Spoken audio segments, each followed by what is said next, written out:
पूज्य स्वामीनारायण भगवान जी को प्रणाम करता हूँ। इस भूमि को प्रणाम करता हूँ, परम पूज्य गुरुदेव को प्रणाम करता हूँ और आप सबको भी प्रणाम करता हूँ।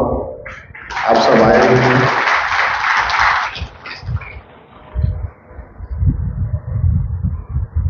अभी कुछ दिन पहले गुरुदेव का आशीर्वाद मुझे दिल्ली में मिला, अक्षरधाम मंदिर में। मैंने भी नहीं सोचा था कि इतने जल्दी गुरुदेव यहाँ भी बुला लेंगे, तो आपने मुझे बुलाया, उसके लिए फिर से आपको धन्यवाद देता हूँ। और इसी बहाने आप सब से मिलने का, आपके साथ संवाद करने का एक अवसर मिल गया। एक बार मेरे साथ बोलिए, भारत माता की, भारत माता की, भारत माता की। धर्म की, अधर्म का, प्राणियों में, विश्व का। ये जो 4 वाक्य है ना, एक भारत श्रेष्ठ भारत बनाने के लिए ये चारों वाक्य पूर्ण करना नितांत आवश्यक है। लेकिन अगर आप चारों वाक्यों को ध्यान से देखिए, धर्म की जय हो, अधर्म का नाश किए बिना धर्म की जय हो सकती है क्या? जोर से बोलिए जरा। प्राणियों में सद्भावना हो, अधर्म का नाश किए बिना प्राणियों में सद्भावना हो सकती है क्या? भारत का कल्याण हो, विश्व का कल्याण हो, अधर्म का नाश किए बिना भारत का कल्याण हो सकता है क्या? मेरा व्यक्तिगत ये मानना है कि धर्म की जय तभी होगी जब अधर्म का नाश होगा, प्राणियों में सद्भावना तभी होगी जब अधर्म का नाश होगा, विश्व का कल्याण तभी होगा जब अधर्म का नाश होगा। और धर्म और अधर्म के बीच में संघर्ष सदियों से चलता रहा है। देव दानव युद्ध पहले भी हुआ, मानव राक्षस युद्ध पहले भी हुआ, कौरव पांडव युद्ध पहले भी हुआ, राम रावण युद्ध पहले भी हुआ। पूरा इतिहास भरा हुआ है। प्रत्येक युग में युद्ध होता रहा। दूसरी बात ये,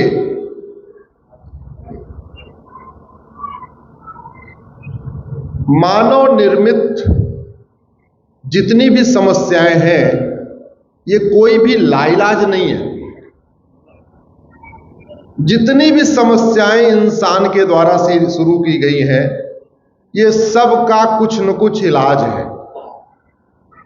और ध्यान से देखिए तो हम केवल और केवल मानव निर्मित समस्याओं से परेशान। हम किसी ऐसी समस्या से परेशान है क्या जो भगवान ने हमें दिया? जोर से बोलिए जरा। भगवान ने हमें कोई समस्या दिया ही नहीं। भगवान समस्या देते ही नहीं। भगवान तो हमेशा सुख देते हैं, शांति देते हैं, समृद्धि देते हैं, हमें कभी अशांति नहीं देते। तो जितनी समस्याएं हैं,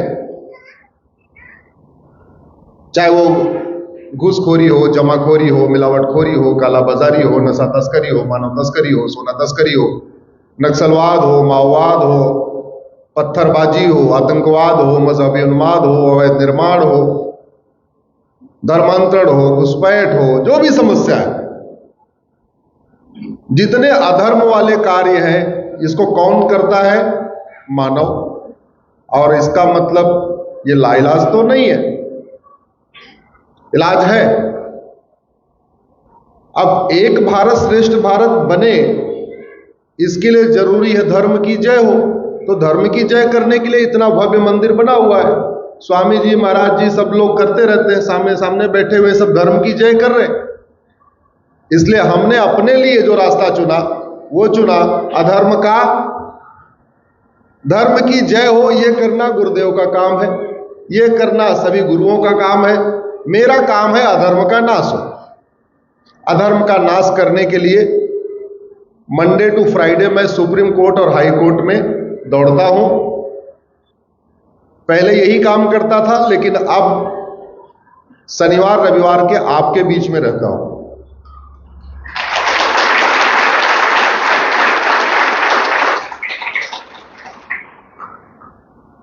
फ्राइडे को सुबह अपना बैग लेके निकलता हूं, सुप्रीम कोर्ट जाता हूं, शाम को कोई फ्लाइट पकड़ लेता हूं, किसी एक शहर में जाता हूं, सैटरडे को सुबह एक शहर में, सैटरडे शाम को दूसरे शहर में, संडे दोपहर या संडे शाम तीसरे शहर में, और उसके बाद फिर यहां से वापसी, कल फिर यहां से जाएंगे, फिर मंडे टू फ्राइडे फिर सुप्रीम कोर्ट, और फिर अगले फ्राइडे फिर कहीं बाहर। पिछले वर्ष 115 जिलों में जाने का गुरुदेव मुझे सौभाग्य मिला, और आज 15वां 16 आज 2024 का 16वां जिला है हमारा, 16वां जिला। लक्ष्य है इस वर्ष 125 जिलों का, कि दिसंबर तक 125 जिलों में जाएंगे।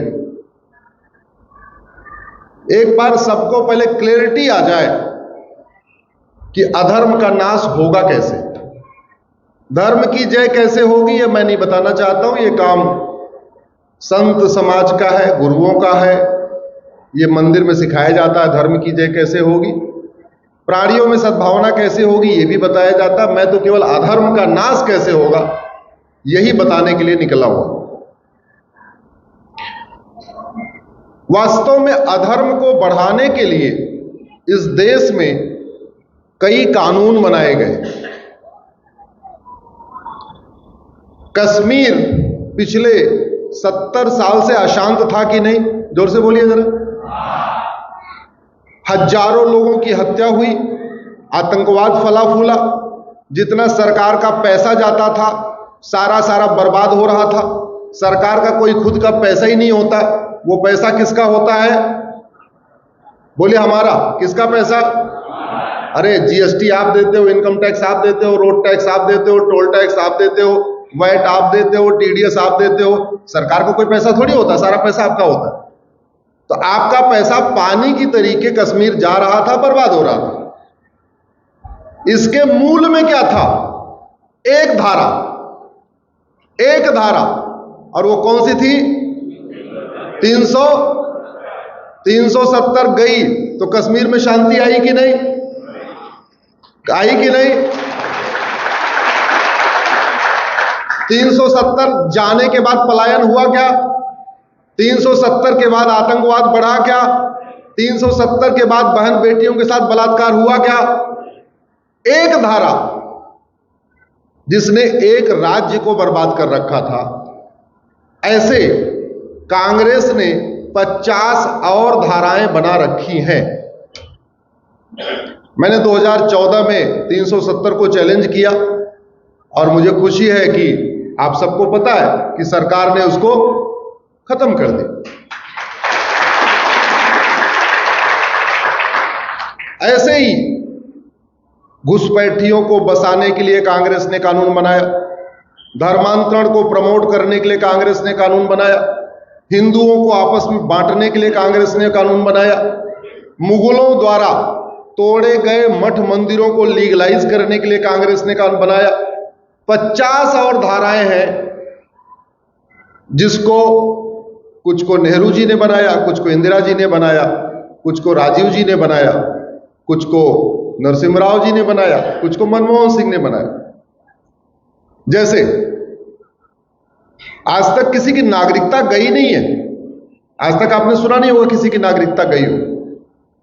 लेकिन घुसपैठियों को बसाने के लिए 1985 में एक धारा बनाई गई थी, उसको कहते हैं 6A, और एक झटके में उस 6A के जरिए असम में 60 लाख बांग्लादेशियों को नागरिकता मिल गई। बहुत चुपके से काम हुआ, पता ही नहीं चला। जैसे 370 चोर दरवाजे से आया था, वैसे ही वो 6A भी चोर दरवाजे से आया। हमने सुप्रीम कोर्ट में उसको चैलेंज किया है, 5 जजों ने उसकी सुनवाई कर लिया है, फैसला कभी भी आएगा। ऐसे ही मुगलों ने जिन मंदिरों को हमारे तोड़ा, काशी को तोड़ा, मथुरा को तोड़ा, भोजशाला को तोड़ा, अटाला को तोड़ा, अलग अलग जगहों पे मंदिरों को तोड़ा। जब वो तोड़ा गया होगा तो क्या हमारे पूर्वजों ने चुपचाप तोड़ने दिया होगा क्या? जोर से बोलिए जरा। क्या हमारे पूर्वज खुश हुए होंगे या दुखी हुए होंगे? हमारे पूर्वज मजबूर रहे होंगे, कई हमारे पूर्वज मारे गए होंगे उन मंदिरों को बचाने के लिए, कई हमारे संत, कई हमारे पुजारी बचाने के लिए मंदिरों को मारे गए होंगे। ऐसा थोड़ी है कि कोई औरंगजेब आएगा, बाबर आएगा तो जो हमारे पुजारी होंगे मंदिर को बोलेंगे काम करो, मैं जा रहा हूं तुम तोड़ लो। ऐसा हो सकता है क्या? ऐसा नहीं हुआ होगा ना। तो मारे गए होंगे, अपमानित हुए होंगे, उसके बाद वो तोड़ा गया। जब देश आजाद हुआ तो काम करना क्या था? एक कानून बनाना था, एक कमेटी बनाना था, एक कमेटी में हिस्टोरियन को रखना था, वैज्ञानिकों को रखना था, एएसआई को रखना था, एक कमेटी बना के ये देखना था भाई पूरे भारत में कहां कहां मंदिर तोड़े गए, एक इसकी रिपोर्ट तैयार करो और उसके बाद एक कानून बना देना चाहिए था कि देखो भाई ये 100 मंदिर या 50 मंदिर या 150 मंदिर, ये रिपोर्ट ने बोला है, एक कमेटी ने बोला है, एक्सपर्ट कमेटी ने, अब हम इसको रिस्टोर करने के लिए कानून बना रहे हैं। ये करना चाहिए था, इसका उल्टा किया।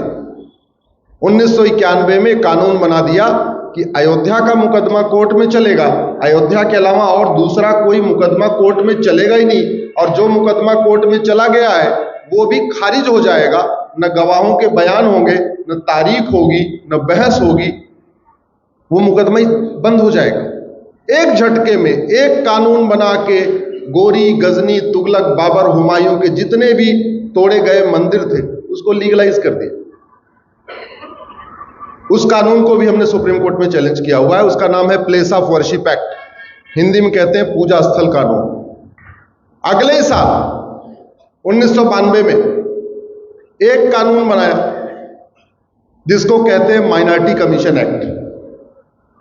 इतना खतरनाक कानून, एक तरफ तो 2 कम्युनिटी को फायदा देना था, वो फायदा दे दिया, तीसरा दूसरी तरफ हिंदुओं को आपस में बांट दिया। भारत के संविधान के अनुसार जैन, बौद्ध और सिख हिंदू कहलाते हैं। जैन, बौद्ध और सिख के लिए कोई अलग से कानून नहीं है। हिंदू मैरिज एक्ट सब पे लागू होगा, जैन, बौद्ध, सिख पे भी लागू होगा, जितने भी कानून है, मतलब डिफिनीशन के अनुसार हिंदू का मतलब हिंदू, जैन, बौद्ध और सिख। लेकिन 1992 में कानून बनाया, बौद्ध और जैन और सिख को माइनॉरिटी घोषित कर दिया, हिंदू को मेजॉरिटी और हिंदू के दूसरे भाई जैन, बौद्ध और सिख को माइनॉरिटी। माइनॉरिटी कमीशन बना दिया। अब जो माइनॉरिटी कमीशन बना है उसका वेतन, भत्ता, गाड़ी, बंगला जो हजारों करोड़ रुपए खर्च होते हैं वो कौन देता है? जोर से बोलिए जरा, कौन देता है? आप देते हैं। उसका दुष्परिणाम क्या है गुरुदेव? जो गरीब है, मान लो झुग्गी में रहते हैं, अब झुग्गी नंबर 1 में एक मुस्लिम रहता है, झुग्गी नंबर 2 में क्रिश्चियन रहता है और झुग्गी नंबर 3 में हिंदू रहता है। माइनॉरिटी स्कीम के अंतर्गत हिंदू को मुस्लिम को 1000 रुपए महीने मिलेगा बच्चे को पढ़ने के लिए, क्रिश्चियन को भी 1000 रुपए मिलेगा पढ़ने के लिए, लेकिन हिंदू को 1000 रुपए नहीं मिलेगा। क्यों? क्योंकि वो माइनॉरिटी नहीं है, बल्कि क्या है, वो मेजॉरिटी। तो गरीब आदमी क्या करता है, जब अपने बच्चे का एडमिशन कराता है, एडमिशन के समय नाम तो वही रखेगा, राम कुमार, अनिल कुमार, संजय कुमार, जैसे हिंदू वाला नाम होता है, लेकिन रिलीजन वाले कॉलम में वो क्रिश्चियन लिख देता है। अब उसको 1000 रुपए चाहिए, फिर उसको डर भी रहता है जब 1000 रुपए मिलने लगता है कि कल को कोई जांच न हो जाए, तो घर में से सारी मूर्तियों को फेंक देता है, गले में क्रॉस पहन लेता है और चर्च जाना शुरू कर देता है। किसके लिए? 1000 रुपए के लिए। समझ में आई आपको मेरी बात? और 1000 रुपए ये कौन देता है? तो आप ही के पैसे से गरीब हिंदुओं का धर्मांतरण हो रहा है। और ये कानून किसने बनाया? 1992 में। आपने कभी 20 साल पहले हिंदू और बौद्ध का झगड़ा सुना नहीं होगा, कभी नहीं सुना होगा। हिंदू बौद्ध आपस में झगड़ा कर रहे हैं, नहीं होता था। ये हिंदू बौद्ध का झगड़ा आया कैसे?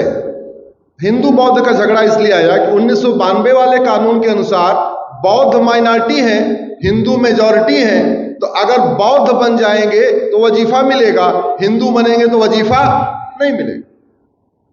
बौद्ध बन के स्कूल खोलेंगे तो अगर स्कूल खोलने के लिए 1 एकड़ जमीन चाहिए, हिंदू हो के स्कूल खोलेंगे, स्कूल खोलने के लिए 10 एकड़ चाहिए। अब स्कूल खोलना है तो हिंदू बन के स्कूल खोलना ठीक है, बौद्ध बन के? जोर से बोलिए। बौद्ध बन के। अगर स्कूल खोलना है, फैक्ट्री लगानी है, कोई बिजनेस करना है, हिंदू बन के खोलेंगे तो 5 करोड़ रुपए सिक्योरिटी चाहिए, बौद्ध बन के स्कूल खोलेंगे तो कोई सिक्योरिटी नहीं देनी, तो आसान क्या हो गया भैया? बौद्ध बन जाओ। ये जो हिंदू बौद्ध का झगड़ा हुआ है, हिंदू जैन के बीच में जो खाई बढ़ी है, ये सारी की सारी 1992 वाले कानून के कारण हुई है। इसलिए उसको भी हमने सुप्रीम कोर्ट में चैलेंज किया हुआ है कि भारत में माइनॉरिटी मेजॉरिटी का कॉन्सेप्ट खत्म किया जाए। ना कोई माइनॉरिटी ना कोई मेजॉरिटी, हम सब एक हैं।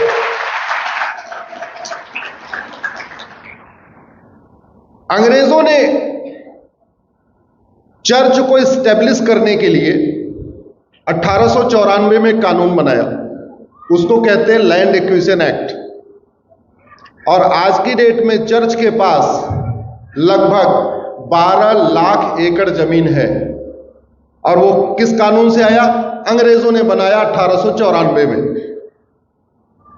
जब सरकार बनी तो मुस्लिम गए नेहरू जी के पास, बोले जी देखो ये चर्च के पास तो इतनी जमीन हो गई, हमारे पास तो कोई जमीन ही नहीं है। बोले हम तुम्हारे लिए वक्फ पैक्ट बना देते हैं। सुना होगा आपने वक्फ पैक्ट। पहला कानून 1994 में वक्फ पैक्ट, 1954 में नेहरू जी ने बनाया वक्फ पैक्ट, इंदिरा जी ने उसको और मजबूत किया, राजीव गांधी जी ने 1985 में उसको और मजबूत किया, नरसिम्हा राव ने 1995 में उसको और मजबूत किया, और 2013 में जाते जाते सोनिया जी ने इतना मजबूत कर दिया उस कानून को कि आज की डेट में किसी भी जमीन के ऊपर वक्फ बोर्ड हाथ रख दे, यहां बाबर का घोड़ा घास खाने आया था, वो हो गई वक्फ बोर्ड की। इतना खतरनाक कानून। बस उसको ये कहना है कि भाई देखो यहां पे औरंगजेब का घोड़ा आता था, बस बाबर का घोड़ा आता था, इतना कह के नोटिस भेज दे, कोई जांच नहीं करना, अब आप परेशान होते रहो। इतना खतरनाक कानून है गुरुदेव। मैंने एक बार कोर्ट में बोला,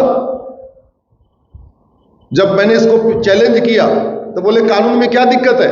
हमने कहा कानून में ये दिक्कत है कि अगर वक्फ बोर्ड कह दे ये सुप्रीम कोर्ट वक्फ बोर्ड की प्रॉपर्टी है, तो आप वक्फ बोर्ड के नोटिस को कोर्ट में चैलेंज नहीं कर सकते, आपके रजिस्ट्रार जनरल को वक्फ बोर्ड के चेयरमैन के सामने जाके पेश होना पड़ेगा। ऐसा खतरनाक कानून।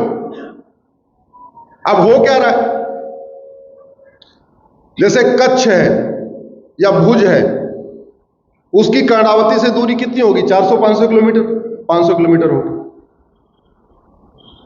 अब भुज की जमीन पे वक्फ बोर्ड कहता है भाई ये जमीन वक्फ बोर्ड की है, आप उसके नोटिस को भुज की कोर्ट में चैलेंज नहीं कर सकते, आपको आना पड़ेगा कर्णावती, 400-500 किलोमीटर दूर।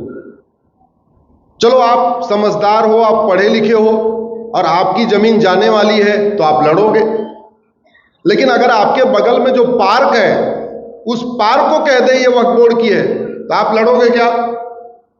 कौन लड़ेगा भैया? अपना लड़ते हैं, बगल वाला थोड़ी लड़ते हैं। अगर जो गोचर की जमीन है, ऊसर जमीन है, जो बंजर जमीन है, जो खेल का मैदान है, जो पार्क है, उसको जब वक्फ बोर्ड कहता है ये हमारा वक्फ बोर्ड की प्रॉपर्टी है तो नहीं लोग लड़ते। और नतीजा ये हो गया, धीरे धीरे पिछले 70 साल के अंदर वक्फ बोर्ड के पास भी 12 लाख एकड़ जमीन हो चुकी है। रेलवे और डिफेंस के बाद जो सबसे ज्यादा जमीन है वो चर्च के पास है और वक्फ बोर्ड के पास है। हमारे मंदिरों के पास इतनी जमीन नहीं है जितना चर्च के पास है और वक्फ बोर्ड के पास। उस कानून को भी हमने चैलेंज किया हुआ है, क्योंकि ये कानून ऐसे हैं कि जब तक है हमारे लिए ये विष के समान है। जितने जल्दी ये कानून खत्म हो जाएंगे उतना हमारे लिए राहत हो जाएगी। उदाहरण हमने आपको 370 दिया कि एक धारा ने कितना बर्बाद किया था, ऐसे अनेक धाराएं हैं। बाद में और ठीक करने के लिए यूनिवर्सिटी को माइनॉरिटी घोषित करना शुरू कर दिया। 1916 में बीएचयू बना और 1920 में अलीगढ़ यूनिवर्सिटी बनी। बीएचयू सबकी है, लेकिन अलीगढ़ किसकी है? किसकी है? ये खेल भी हुआ। ऐसे एक एक करके अलीगढ़ यूनिवर्सिटी को जो उन्होंने मुस्लिम माइनॉरिटी का दर्जा दिया था उसको हमने चैलेंज किया है। 5 जजों की बेंच ने सुनवाई कर लिया, फैसला सुरक्षित हो गया है और हमें पूरा भरोसा है कि बहुत जल्द ही अलीगढ़ मुस्लिम यूनिवर्सिटी का भी माइनॉरिटी का दर्जा खत्म हो जाएगा।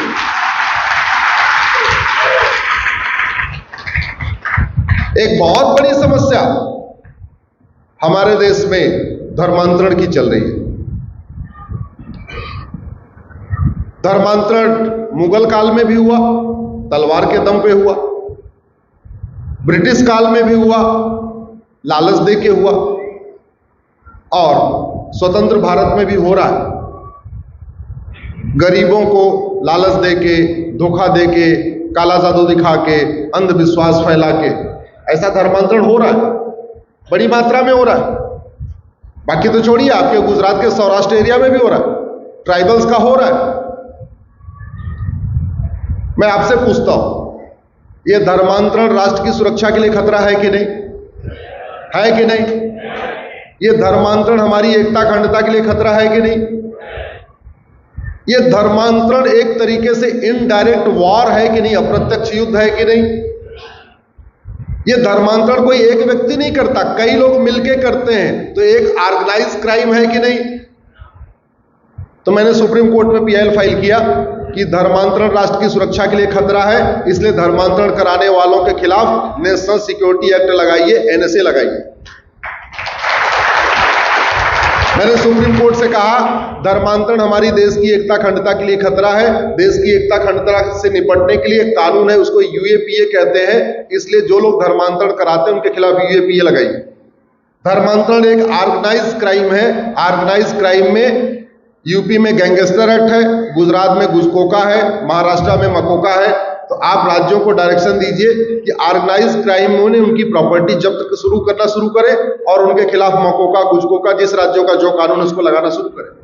हमने ये भी मांग किया कि धर्मांतरण एक वेजिंग वॉर है, इनडायरेक्ट वॉर है, इसलिए इनके खिलाफ देशद्रोह की धारा लगाई जाए, वेजिंग वॉर की धारा लगाई जाए। और मैटर बहुत अच्छा चल रहा था सुप्रीम कोर्ट में।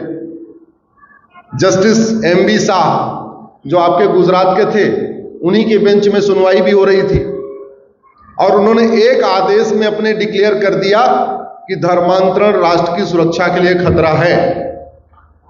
और जैसे ही वो आदेश आया, उत्तर प्रदेश ने उसको अपना लिया और अब उत्तर प्रदेश में जब भी धर्मांतरण होता है तत्काल उनके खिलाफ एनएसए लगा दिया जाता है, नेशनल सिक्योरिटी एक्ट लगा दिया जाता है। एनएसए लगाने का मतलब 1 साल तक जमानत नहीं होगी, 1 साल तक अंदर रहना ही पड़ेगा, उसके बाद बाकी सब बाहर निकलने पे देखा जाएगा। आशा करता हूं कि गुजरात सरकार भी इसको जल्दी से लगा लेगी, लेकिन यूपी में इसका इंप्लीमेंटेशन हो चुका है। फिर मैंने एक पीआईएल फाइल किया कि भारत में घुसपैठ बहुत बड़ी समस्या हो चुकी है। जब मैंने पीआईएल फाइल किया तो 5 करोड़ घुसपैठिए भारत में आ चुके थे। घुसपैठिए आते कैसे हैं? बॉर्डर पे 2000 रुपए दे के अंदर आते हैं। अंदर आते हैं, कॉमन सर्विस सेंटर जहां आधार बनता है वहां 2000 रुपए दे के आधार बनवा लेते हैं। जब उनके पास एक डॉक्यूमेंट हो जाता है, किसी दलाल को पकड़ते हैं, 2-3 हजार रुपए देते हैं, राशन कार्ड बनवा लेते हैं। जब उनके पास 2 डॉक्यूमेंट होता है, किसी दलाल को पकड़ते हैं, 2-3 हजार रुपए देते हैं, बर्थ सर्टिफिकेट बनवा लेते हैं। जब 3 डॉक्यूमेंट हो जाता है, फिर किसी दलाल को पकड़ते हैं, 3 डॉक्यूमेंट उनके पास है ही है, ड्राइविंग लाइसेंस बनवा लेते हैं। 4 डॉक्यूमेंट होता है, फिर किसी दलाल को पकड़ते हैं, वोटर आईडी में नाम जुड़वा लेते हैं।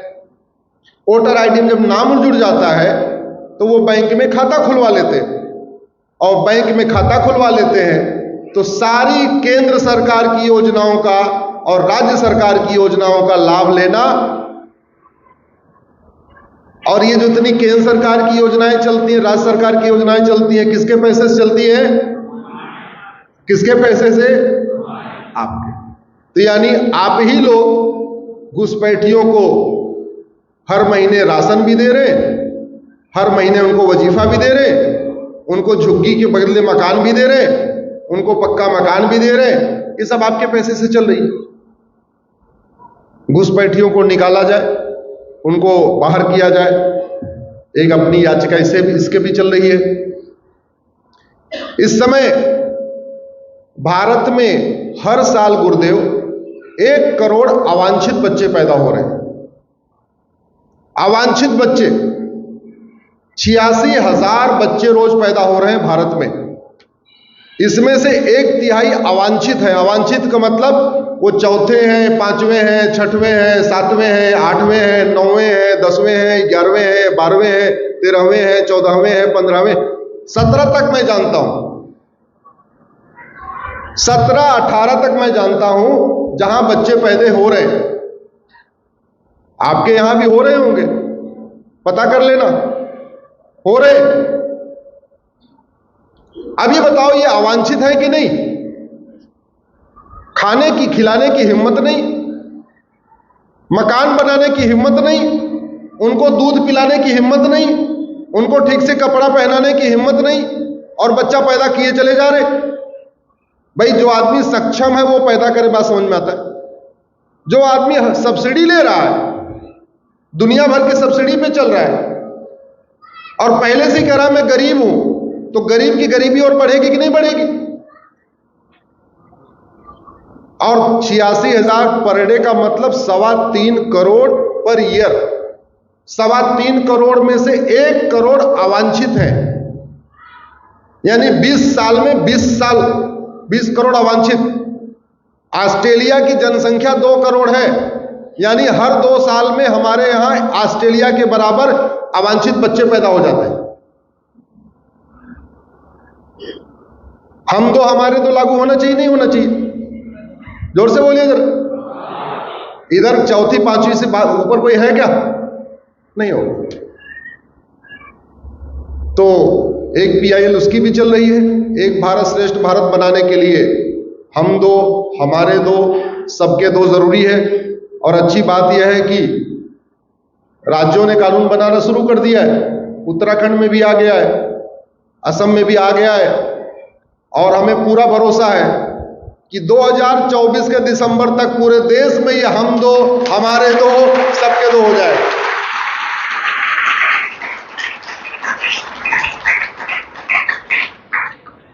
एक भारत श्रेष्ठ भारत तब होगा जब सबके लिए एक कानून होगा,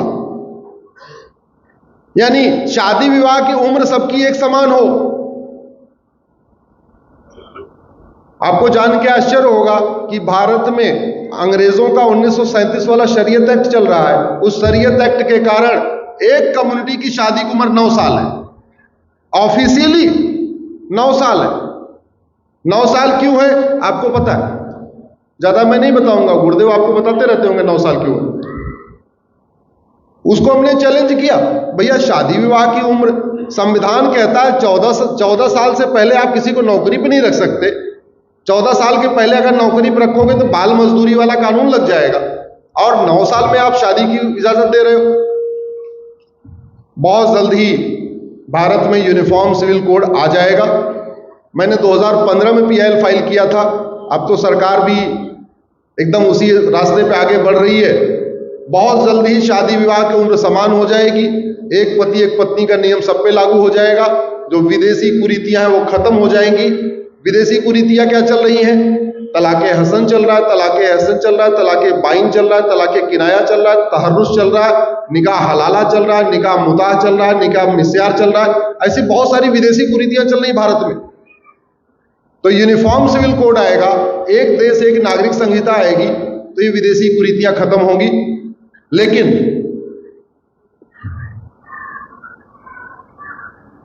आपने आजकल एक नारा सुना होगा, अब की बार, जोर से बोलिए, अब की बार। आपने कभी सोचा ये नारा दिया क्यों? अच्छा, जिसने ये नारा दिया उसने बताया भी नहीं कि अब की बार 400 पार क्यों जरूरी है। तो जनवरी में ये नारा ऑफिशियली लॉन्च हुआ है, लेकिन हम पिछले 1 साल से इस नारे को दे रहे हैं। अगर आप मेरे ट्विटर हैंडल पे जाएंगे तो आपको पिछले साल जनवरी, फरवरी, मार्च, अप्रैल हर महीने आपको ये सुनाई पड़ेगा। उसका कारण बताता हूं। कुछ कानून बनाने के लिए आपको सिंपल मेजॉरिटी चाहिए होती है, लेकिन कुछ कानून बनाने के लिए आपको 2/3 मेजॉरिटी चाहिए होती है। ऐसे कुछ कानून खत्म करने के लिए आपको सिंपल मेजॉरिटी चाहिए होती है, और कुछ कानून खत्म करने के लिए 2/3 मेजॉरिटी चाहिए होती है। जैसे संविधान में एक धारा थी 370, तो 370 पूरे देश पे लागू नहीं थी। कहां लागू थी? एक राज्य पे। इसलिए 370 खत्म करने के लिए 2/3 बहुमत चाहिए, नहीं चाहिए, सिंपल मेजॉरिटी चाहिए, लोकसभा में भी और राज्यसभा में। लेकिन संविधान में ऐसी धाराएं भी हैं जो पूरे देश पे लागू होती हैं, जो पूरे देश पे लागू होती हैं, उनको बदलने के लिए या उनको खत्म करने के लिए, उसमें कुछ जोड़ने के लिए या उसमें से कुछ घटाने के लिए आपको 2/3 मेजॉरिटी चाहिए। यानी 2/3 आपको लोकसभा में चाहिए और 2/3 आपको राज्यसभा में चाहिए। अगर आपके पास राज्यसभा में 2/3 ना हो तो लोकसभा और राज्यसभा की ज्वाइंट सिटिंग में आपको 2/3 चाहिए। कि मतलब अगर राज्यसभा में 2/3 से कम पड़ रहा हो तो आप लोकसभा राज्यसभा की इकट्ठे बैठक बुला लीजिए। जैसे इधर ये मुझे लग रहा है आगे लोकसभा है, पीछे वो देखिए राज्यसभा बैठी हुई है, थोड़ा गैप देके। तो ऐसे लोकसभा और राज्यसभा में ज्वाइंट बैठक बुलाइए, दोनों में 2/3 से पास करा दीजिए। अब मैं आपको बताता हूं ये 400 पार चाहिए क्यों। राज्यसभा में 100 सांसद हैं अपने पास, लोकसभा राज्यसभा दोनों मिला के 2/3 करने के लिए आपको 500 चाहिए, तो वो कहां से आएंगे? इसलिए अब की बार, अब इससे क्या क्या हो सकता है। भारत के संविधान में बहुत सारे चित्र थे। भगवान राम का चित्र था, भगवान कृष्ण का चित्र था, भगवान महावीर का चित्र था, भगवान गौतम बुद्ध का चित्र था, हनुमान जी का चित्र था, छत्रपति शिवाजी महाराज का चित्र था, नेताजी सुभाष चंद्र बोस का चित्र था। इन चित्रों को अगर फिर से इसमें लाना है तो आपको 2/3 मेजॉरिटी चाहिए, 2/3 आना चाहिए कि नहीं? अब अगर दोबारा चित्रों को जोड़ना है तो अब की बार, मैं तो कहता हूं 22 चित्र है। अब जब दोबारा आए तो एक चित्र इसमें भगवान स्वामी नारायण का भी होना चाहिए। होना चाहिए कि नहीं होना चाहिए? होना चाहिए। ऐसे ही अपडेट और वीडियोस के लिए भारतनाथ को लाइक, शेयर और सब्सक्राइब करें। बेल आइकन दबाना ना भूलें।